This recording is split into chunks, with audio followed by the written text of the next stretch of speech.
Yun, ngayong gabi mga pareto, nakarating kami dito sa may Malate, Manila. Inabot kami ng gutom dito sa Jim's Pares. Kaya napakaraming taong makakain ngayon dyan. At saka, tingnan mo naman yung mga buto-buto dyan. Marami na rin mga pupunta rito. Ayan, nakita-kita ng mga sticker nila. Tapos, nilagyan pa nga na paminta yan. At yung isang kanin mo lang dyan, busog na busog ka na. Paano ba naman, ayan, ang dami, nakita mo, ang daming kalamansi, kumakain dyan, ang dami,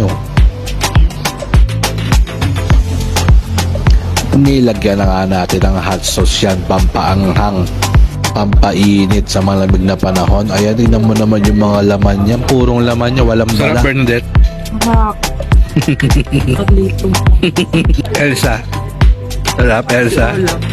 Sarap. Just yun na masarap. Jinggoy.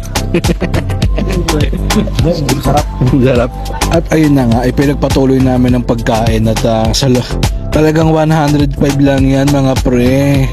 Talaga namang solve na solve ka yan. Only sabaw pa sa may takure. Aesthetic talaga ang datingan niya mga pre.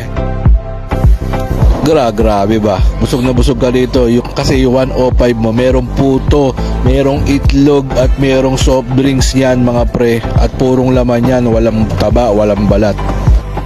Kita mo naman kung gano'ng karaming tao ang dumadayo dyan at anong oras na yan. Alas 12 na po ng gabi yan mga pre.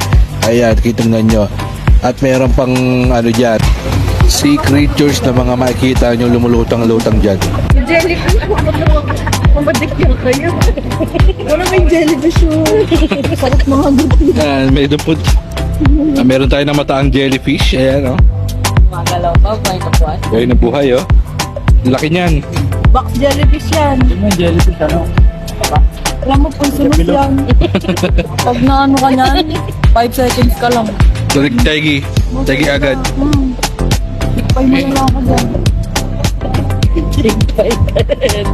Pero pag naduraan agad nung kasama mo, wala na. Mas maano yan pag inihian.